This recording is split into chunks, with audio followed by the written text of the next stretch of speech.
O título chama Ungidos por Deus. Diga, ungidos por Deus.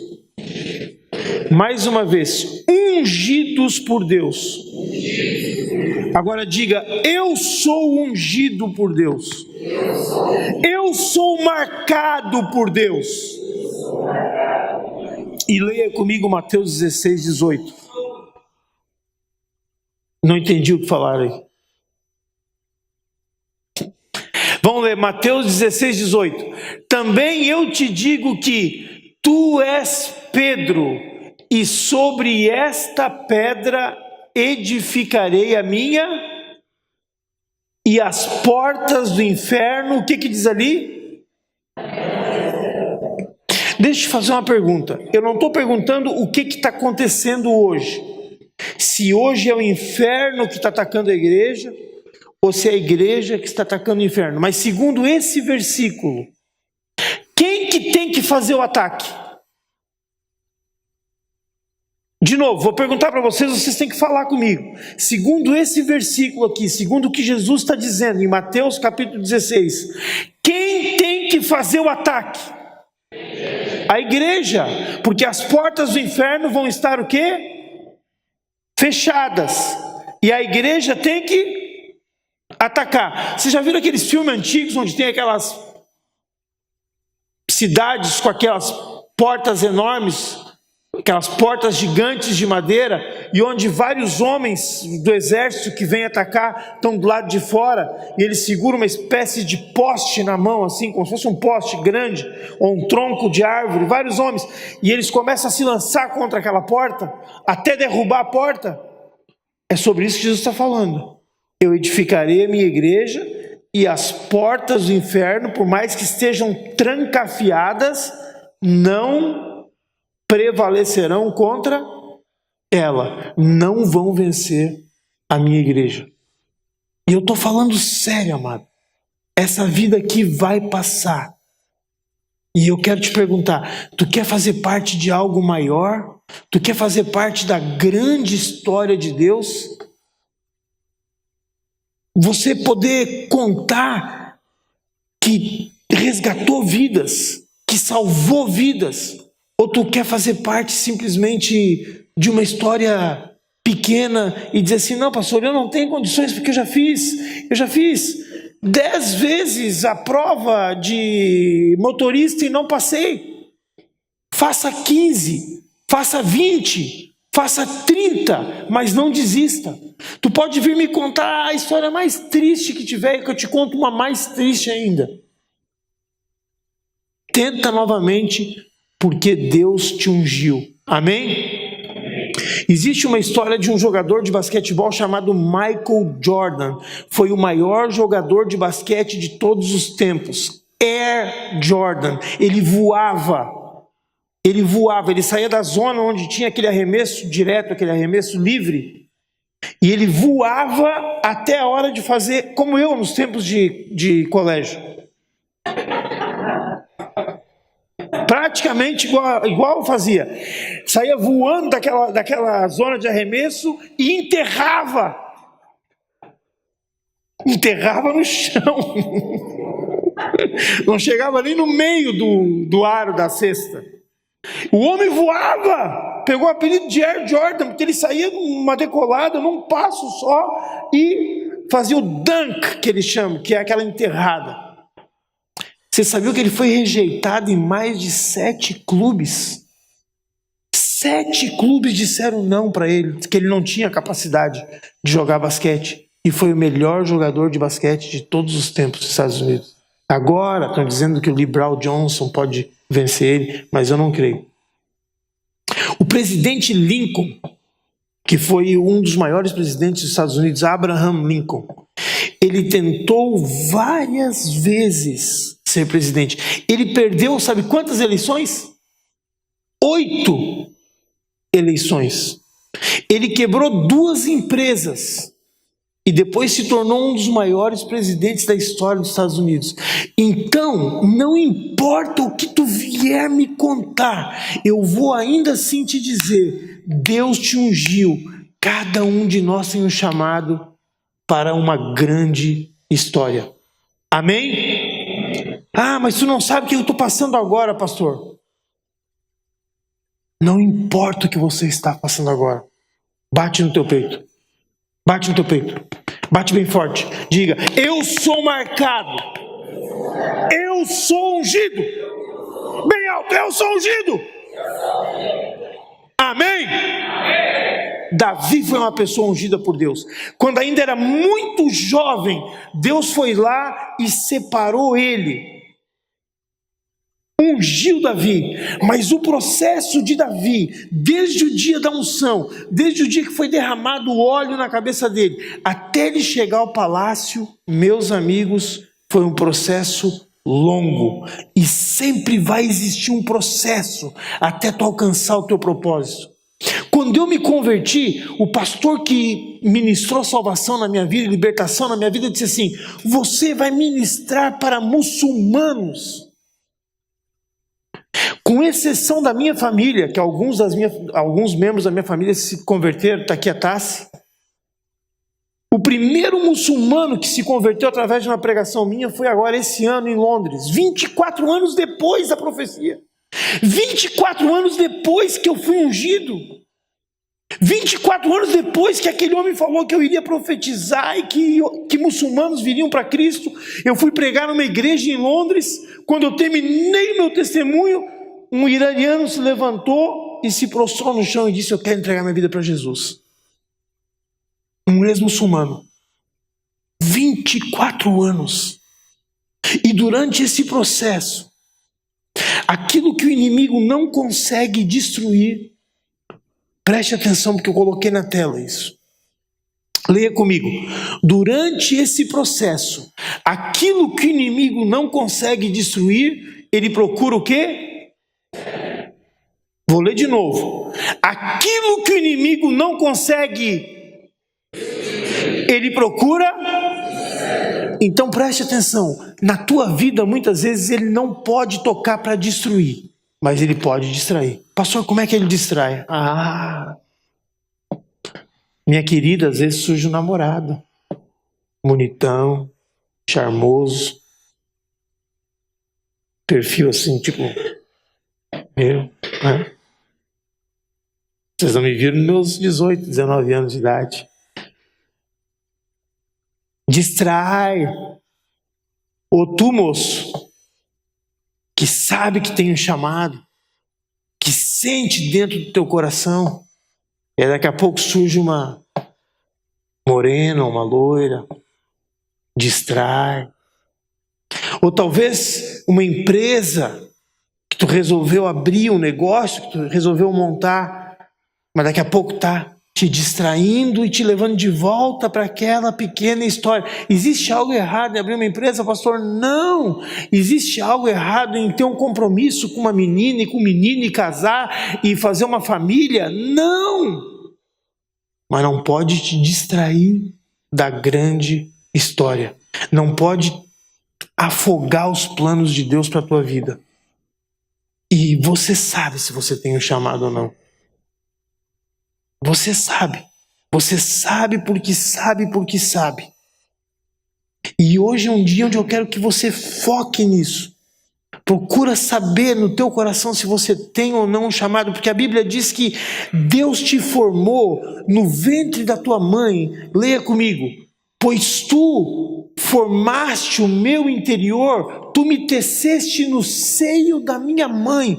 Deus te formou com um propósito. Ele já tinha um propósito em mente. Ele já tinha uma história escrita para te viver. Ele planejou uma vida para ti. Mas o inimigo sabe que se ele não pode te destruir, pelo menos te distrair, ele vai tentar todos os dias. E aí, tu vai perdendo aquilo que Deus planejou para ti. Ele escreveu todos os dias da tua vida num livro. E muitos de nós vivemos muito pouco esses dias. Muitos de nós experimentou 10% dos dias que Deus planejou para nós. Se experimentou 10%. Então como é que eu posso fazer para tomar posse desses planos de Deus para a minha vida? Em primeiro lugar, tu tem que escutar a verdade e parar de ouvir a mentira. Era isso que eu estava falando para aquele hindu. Eu falei, só pode existir uma verdade. Não pode existir 3, 4 verdades. Eu dei um exemplo para ele. Apareceu um homem morto. Aí disseram o seguinte: quem matou o homem foi uma amante dele.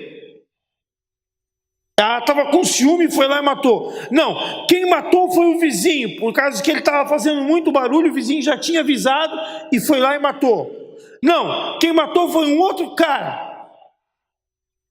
Aí a polícia está pegando o relatório, tem 3 histórias. As 3 histórias podem ser verdade? Podem? Não, só pode ter uma verdade, amados. Só uma. E enquanto você estiver dando ouvidos para a mentira, tu não vai poder ouvir a verdade, porque as duas não andam juntas, elas não funcionam juntas. É como luz e trevas. Tu acende a luz e as trevas desaparecem. Quando você parar de acreditar em mentiras, a verdade vai vir à tona. E a verdade é a seguinte: você é ungido e você é escolhido por Deus. Deus chega no momento onde ele manda Samuel parar de chorar por Saul. E diz o seguinte: Saul começou bem. Saul começou fazendo as coisas do meu modo. Mas agora eu vou tirar essa unção, eu vou tirar a marca que estava a ele, porque ele optou pela pequena vida. Ele optou pelas coisas desse mundo, e eu vou colocar minha marca sobre um outro homem chamado Davi. E aí está lá em 1 Samuel essa história, eu quero que vocês leiam comigo. Vamos lá, versículo 6. Sucedeu que entrando eles, viu a Eliabe, e disse consigo, o profeta Samuel pensou assim: certamente está perante o Senhor o seu ungido. Eliabe era o filho mais velho de Jessé, alto, forte, grande. Versículo 7. Porém o Senhor disse para Samuel: não olhes, não atentes, não preste atenção para o quê? Para a sua aparência, nem para a sua altura, porque o rejeitei, porque o Senhor não vê como vê o homem. Não é uma bênção tu saber dessa verdade? Presta atenção, não é uma bênção saber que Deus não olha como o homem olha? Saber que Deus não está preocupado com quantos seguidores tu tem no teu Instagram, ou no teu Facebook, ou quantos zeros tem na tua conta bancária depois do número. A minha só tem 0, não tem outro número. Ou qual que é o teu nível de estudo, ou que roupa você está trajando, ou qual que é a tua altura, ou qual que é a tua formosura. Não é bom saber que Deus não olha como os homens? Sim ou não? Sim. Veja a continuação do texto, veja o que diz logo em seguida. O homem vê o quê? Porém o Senhor o coração. Então chamou Jessé ao próximo filho, não o mais velho, o segundo mais velho, chamava como? Abinadab, e o fez passar diante de Samuel, o qual disse: nem a esse escolheu o Senhor. Então Jessé fez passar a Samá, porém Samuel disse: tampouco a este escolheu o Senhor. Versículo 10. Assim fez passar Jessé os seus 7 filhos diante de Samuel, porém Samuel disse a Jessé: o Senhor não escolheu estes. E aí no versículo 11 vem a pergunta. Perguntou Samuel a Jessé: acabaram-se os teus filhos? São só esses 7? Qual foi a resposta? Leiam para mim aí. Ainda falta mais moço que está apacentando as ovelhas. Sabe o que é mais engraçado para mim nesse texto? Que o próprio pai não menciona nem o nome da criatura. Ele não diz assim: ainda falta Davi. Não, ainda falta o mais moço que está apacentando as ovelhas. Ele dá a definição de Davi por aquilo que ele faz. E muitas vezes, se você é um ungido, se você é um escolhido de Deus, as pessoas vão querer te desprezar. As pessoas vão querer te resumir por aquilo que você já fez ou por aquilo que você ainda faz hoje. Como assim, pastor? Tu nunca ouviu alguém falar assim? Quem? Fulana? Aquela que é divorciada e não dizem o nome? Nunca ouviram? Na minha época, divórcio, cara, eu não podia nem brincar com os filhos de mulher divorciada. Sério? Falando sério. A minha mãe não deixava. Não era nem divórcio, era desquite.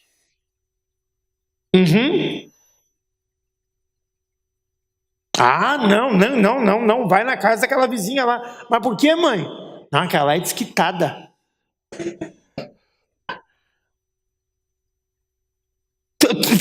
Era só eu? Fala a verdade, da minha geração, quem já ouviu essa história aí? Não podia. Se a pessoa, hoje não, hoje divorciado, desquitado, amontoado, ajuntado, casal gay, casal triplo, sei lá mais o que, tudo vale, tudo pode. Mas naquela época eu não podia brincar com os filhos de uma vizinha nossa, porque simplesmente ela tinha esse rótulo, ela era desquitada.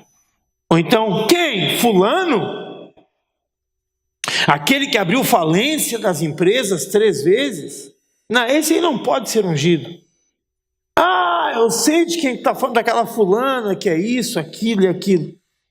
As pessoas querem te marcar não com a marca de Deus, não com a unção de Deus, mas eles querem te rotular com as coisas que você fez no teu passado, eles querem te rotular com aquilo que você está fazendo, e nem falam o teu nome, mas começam a descrever aquilo que você passou ou está passando. Mas a Bíblia diz que Deus não quer nem saber disso. Na verdade, Deus ele até usa isso. Eu vou dar um exemplo para vocês.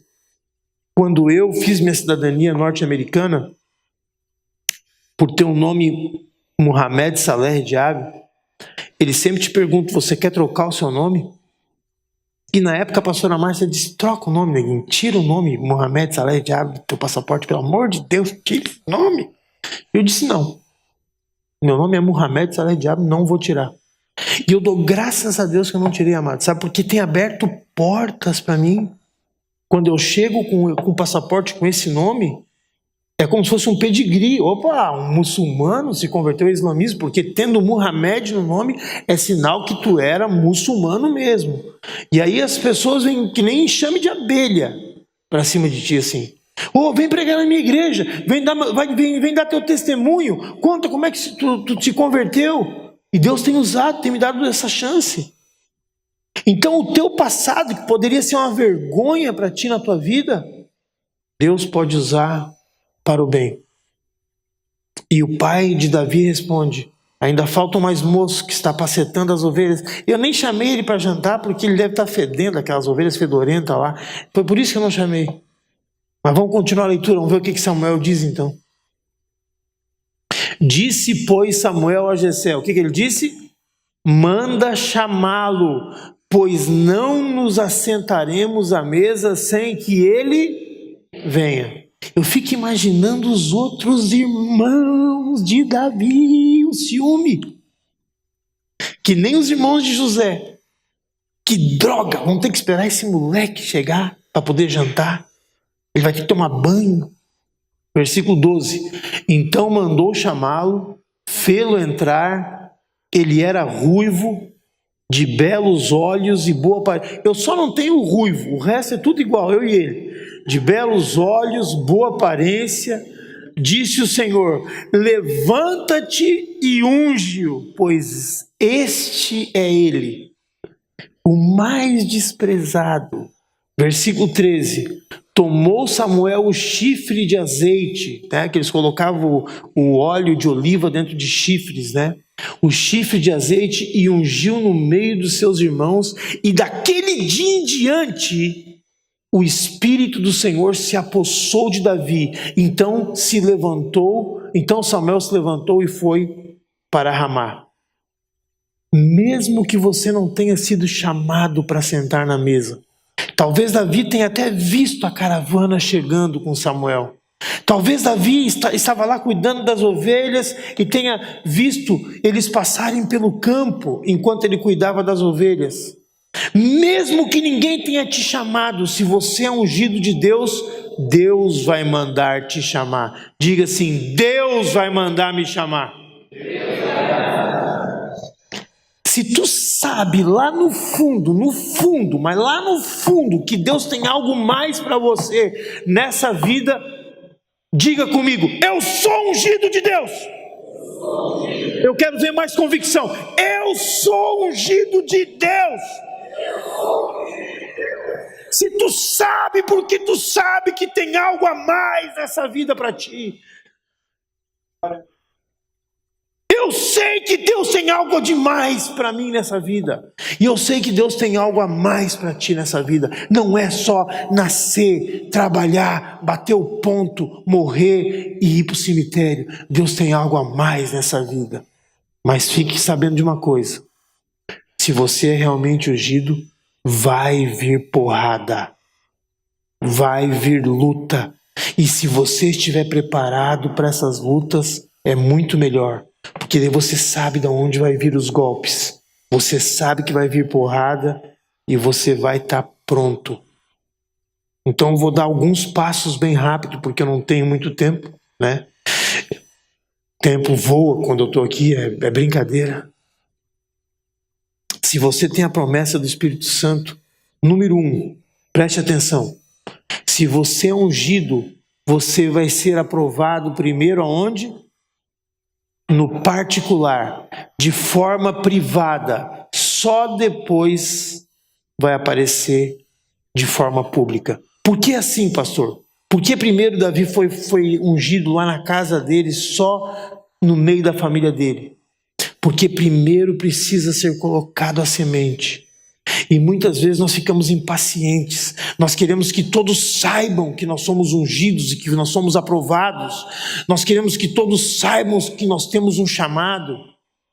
Nem todos precisam saber ainda. Por quê? Eu vou te dizer por quê. Porque o período mais fácil de matar um futuro rei, sabe qual é o período? É quando esse rei ainda é uma criança. O período mais fácil de matar pela raiz é quando ainda está se formando a planta. E infelizmente muitos não sabem e não entendem aguardar o tempo de Deus. Colocam as suas ideias, as suas visões, os seus sonhos, tudo de forma pública. Ainda mais hoje com essas mídias aí, tudo que acontece vai parar no Facebook, tudo que eles estão pensando, tudo que eles estão sonhando, tudo que eles estão planejando vai parar nos Instagram, nos Facebook, eu saí de tudo isso. Praticamente eu nem frequento mais.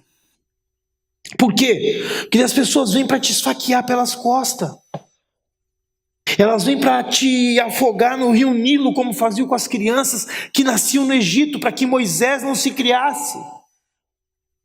Elas vêm destruir tudo aquilo que Deus te chamou para fazer. Vocês lembram quando Jesus nasceu? Qual foi a ordem de Herodes? Quem lembra?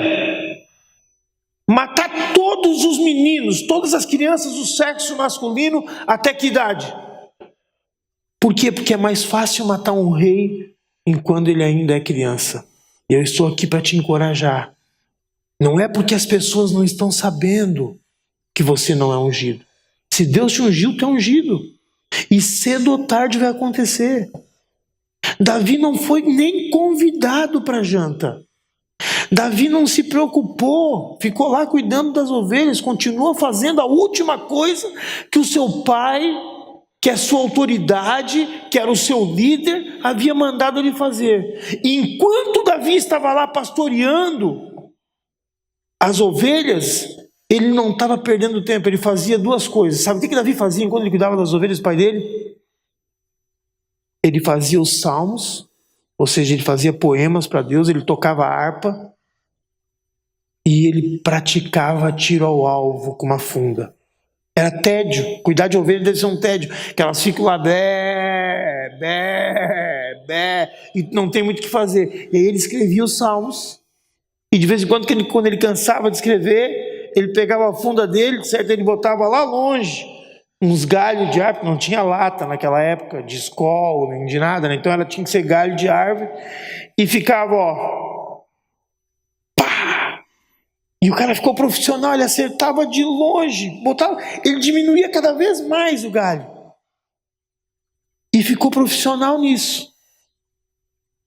E o que aconteceu? Enquanto ele estava lá, obedecendo o pai dele, obedecendo a última coisa que ele tinha ouvido de Deus para fazer através do líder dele, ele foi chamado e ele foi ungido.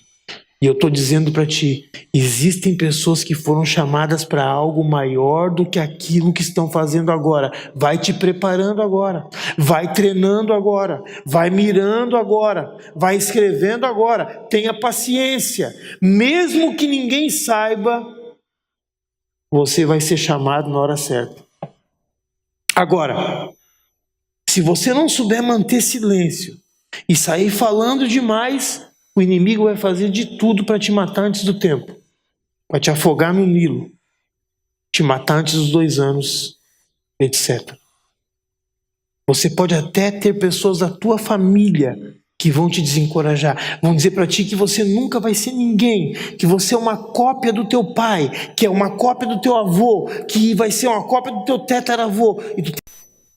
Se você sabe que é marcado, e a Bíblia cansa de dizer, Deus era com Davi, Deus era com Davi, Deus era com Davi. E aí hoje eu estava preparando o culto e eu perguntei, Deus, por que tu era sempre com Davi? E Deus me respondeu, porque Davi estava sempre comigo, Davi estava sempre me buscando, Davi estava sempre em oração. Ele fazia o devocional dele diariamente. E Deus é um cavalheiro, o Espírito Santo é um cavalheiro.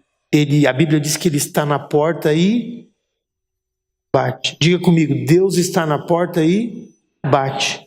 Se alguém abrir a porta, ele entra. Se não abrir, ele não vai forçar. Número 2, vamos lá. Você será ungido muito antes de assumir a sua posição. Eu falei para você, você levou 24 anos para mim. Samuel ungiu Davi. E a maioria de nós iria pensar assim, agora eu já volto de carona com Samuel para o palácio. Sim ou não? Chega o profeta e diz, eu te unjo agora em nome de Deus Altíssimo, o Deus de Abraão, o Deus de Isaac, o Deus de Jacó, tu vais ser o rei da nação de Israel. Aí tu espera, bom, então eu vou para o palácio. Não, tu vai voltar para cuidar das ovelhas. Ah, mas que frustração. Demora, amados. Para muitos de nós as coisas precisam funcionar diferente. Alguns pensam, eu fui ungido, agora é hora de eu estar na plataforma. Não. Eu fui ungido, agora é hora de brilhar. Não. Samuel acabou de dizer para Davi que ele seria o próximo rei de Israel e ele teve que voltar para cuidar das ovelhas porque existe um processo. Existe um processo. Deus concorda, sim, eu te ungi, mas agora eu quero que você volte para a esfera de influência onde você se encontrava e comece a fazer a diferença lá. Comece a ser fiel lá. Lá onde você se encontra. E é isso que vai acontecer contigo amanhã, segunda-feira. Mesmo que você tenha batido no teu peito e tenha dito, eu sou ungido, tu vai ter que voltar e fazer a diferença lá no teu trabalho primeiro, lá onde tu estuda, lá onde Deus te chamou, até chegar a hora certa. Porque aquele que é fiel no pouco, vai ser fiel no muito. E Deus está dizendo, você vai me representar naquela escola? Você vai me representar no seu trabalho? Você vai ficar firme como cristão? Onde você está me representando? Na loja, no hospital? Mas Deus, eu sou ungido, não sou? Sim, mas por enquanto eu quero que tu continue servindo lá no cultinho. Por enquanto eu quero que tu continue recebendo o meu povo lá na porta. Mas Senhor, eu recebo canções tuas, eu recebo louvor teu, e eu sei que eu fui chamado para estar aqui em cima louvando. Por enquanto, tu vai fazer o que eu te mandei. Até a hora que eu mandar te chamar, no tempo certo. Agora vai pro cultinho. E não tenta cantar lá no cultinho também as músicas que tu recebe. Por que não? Porque a glória tem que ser de Deus. E agora eu vou te fazer uma pergunta, eu sei que eu tenho que encerrar. Como é que tu tem esperado? Qual que é a tua atitude enquanto tu espera?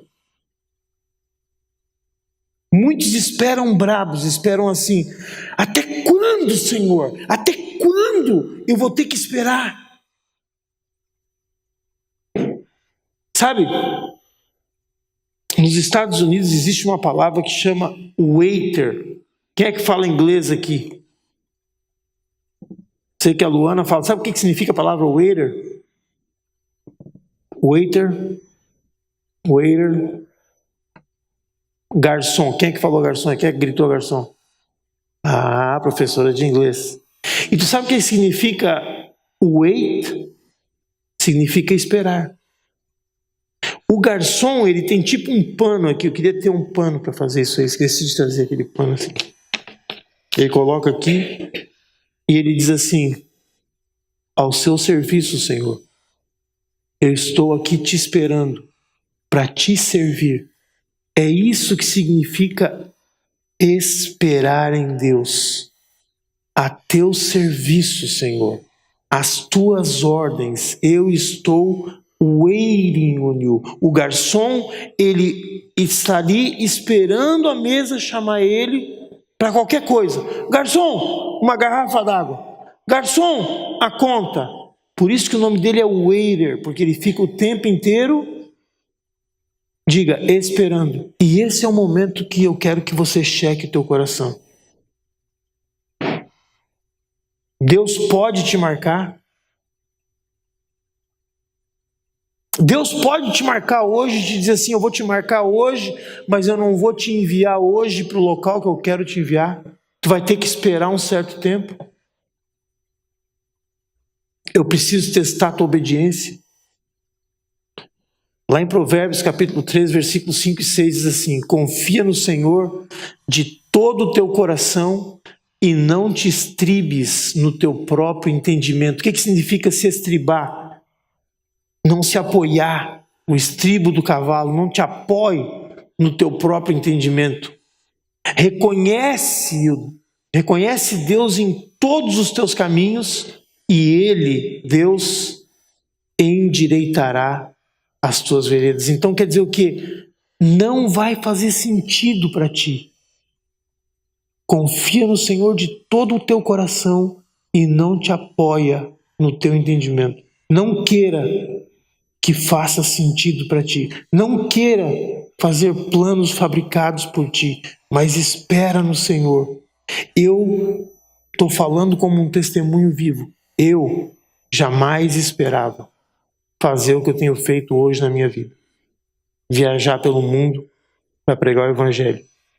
Eu estava satisfeito demais em estar em Bom Retiro. E Deus tem me levado por vários lugares. Eu encerro com essa última. Tinha 7, mas eu só quero dizer isso. Se você é ungido, você vai ser uma resposta para um problema.